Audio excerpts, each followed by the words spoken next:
Assalamualaikum warahmatullahi wabarakatuh. Gimana teman-teman kabarnya hari ini? Eh, Semoga kalian sehat selalu. Hari ini gue lagi sendirian dan juga kebetulan ada acara lah di depan rumah, acara ibu-ibu arisan. Nah, hari ini gue ingin ngebahas tentang identitas nasional.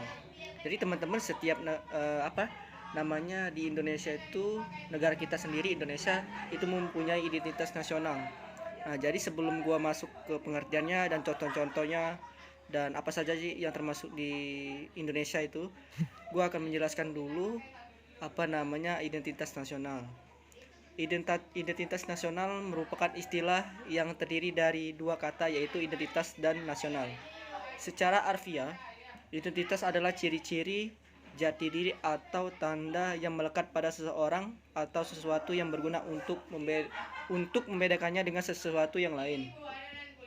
Kata nasional adalah identitas yang melekat pada kelompok-kelompok yang terikat karena kesamaan, baik kesamaan budaya, agama, fisik, keinginan, cita-cita, karakter, dan lain-lain.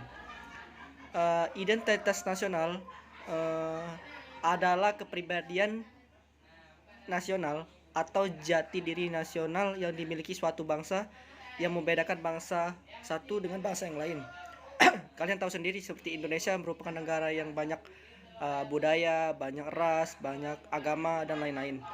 Berdasarkan hal itu, setiap bangsa yang ada saat ini memiliki identitasnya masing-masing sesuai dengan keunikan, sifat, dan karakter dari suatu bangsa. Hal ini tergantung dari bagaimana suatu bangsa terbentuk secara historis. Identitas nasional yang dimiliki oleh suatu bangsa tidak bisa dipisahkan dengan jati diri bagi suatu bangsa. Menurut pakar Kailan tahun 2007, identitas nasional pada hakikatnya adalah manifestasi nilai-nilai budaya yang tumbuh dan berkembang dalam aspek kehidupan suatu bangsa, atau kita disebut nation ya, dengan ciri-ciri yang khas dari suatu negara, dari suatu bangsa, berbeda dengan bangsa lain dalam kehidupannya. Identitas nasional mencerminkan nilai-nilai yang ada dalam masyarakat di suatu negara. Hal itu merupakan suatu yang terus-menerus berkembang dan bersifat terbuka. Pembentukan identitas nasional suatu bangsa merupakan jati diri suatu negara, tentunya mengalami proses yang panjang dan membutuhkan perjuangan yang besar. Hal ini karena identitas nasional adalah sebuah hasil kesepakatan masyarakat terhadap suatu bangsa yang tersebut. Tidak setuju, sebagai contoh, tidak setujunya masyarakat dengan tentang identitas nasional di sebuah negara tentu saja bisa terjadi. Umumnya setiap kelompok masyarakat menginginkan identitas diangkat menjadi identitas nasional. Hal ini menyebabkan sebuah negara yang baru merdeka akan mengalami perdebatan dan pertikaian yang berlarut-larut. Nah, contoh kita tahu seperti kasus korupsi sekarang, korupsi seperti apa ya? Di pihak kepolisian tuh pembunuhan terhadap Brigadir Joshua dan lain-lain, itu termasuk contoh yang melarang identitas nasional. Oke, selanjutnya apa saja sih faktor-faktor yang membentuk identitas nasional? Yang pertama adalah sekitar ada 6. Nanti gua akan menjelaskan 6 faktor-faktor yang mempengaruhi identitas nasional. Yang pertama itu adalah faktor objektif. Faktor objektif ini meliputi secara geografis dan demografis. Jadi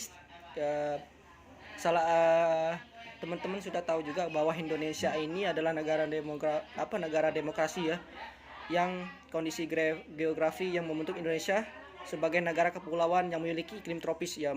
Kita tahu sendiri kalau Indonesia memiliki banyak iklim ya, seperti kemarau, musim hujan, musim panas, dan musim dingin ya. Jadi kondisi geografi yang membentuk Indonesia sebagai negara kepulauan yang memiliki iklim tropis.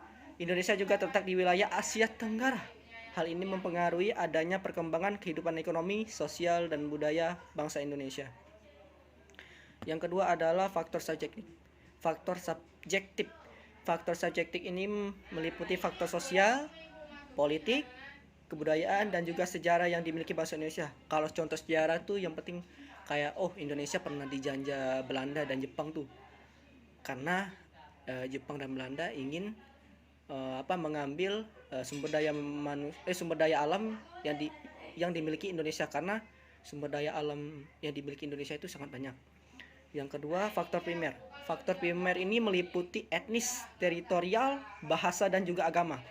Ya, sebelum yang gue sebutin tadi, gue sudah menjelaskan bahwa Indonesia itu memiliki berbagai agama ya, seperti ya kalau di Bali itu ada Buddha, Konghucu, kayak Hindu ya, terus Hindu bener lagi. Terima kasih ya, Hindu, terus apa lagi ya? Kalau bahasa tuh bahasa Melayu, bahasa Komering, bahasa Batak gitu, bahasa Lampung kayak dan lain-lain lah. Yang keempat ada faktor pendorong. Faktor pendorong ini meliputi komunikasi dan teknologi.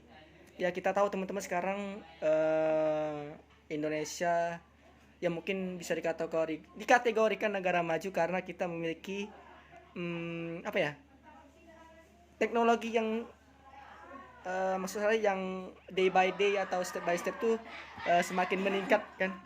Jadi dalam hubungan ini, ilmu pengetahuan dan teknologi dalam suatu bangsa merupakan identitas nasional yang dinamis. Ya, contoh seperti Indonesia sekarang mempunyai kapal selam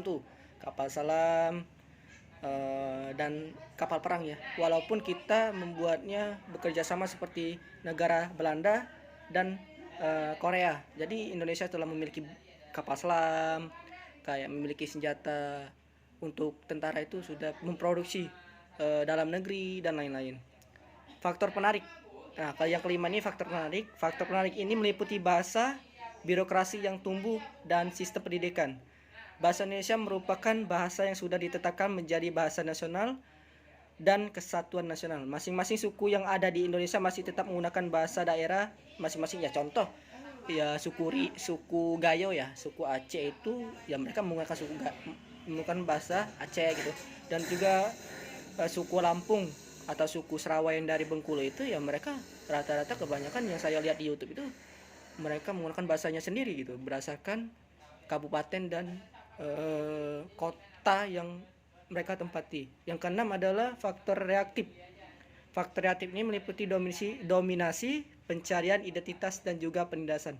Seperti yang sudah diketahui bahwa Indonesia pernah dijajah ratus-ratusan oleh bangsa asing.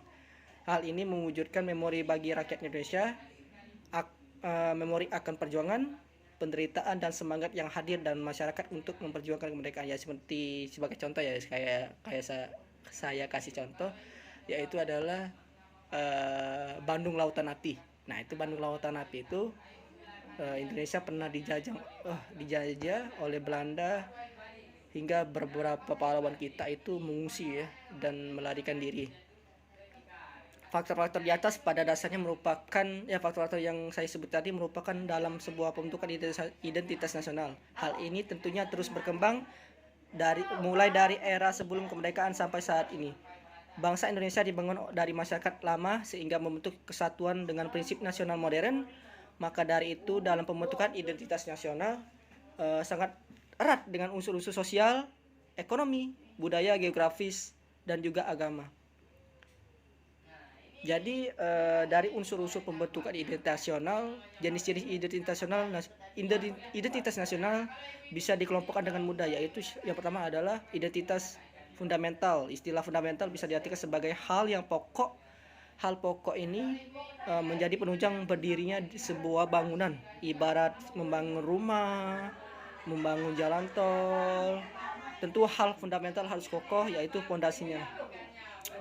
Identitas fundamental ini memiliki peran yang sangat penting dalam kehidupan berbangsa dan negara.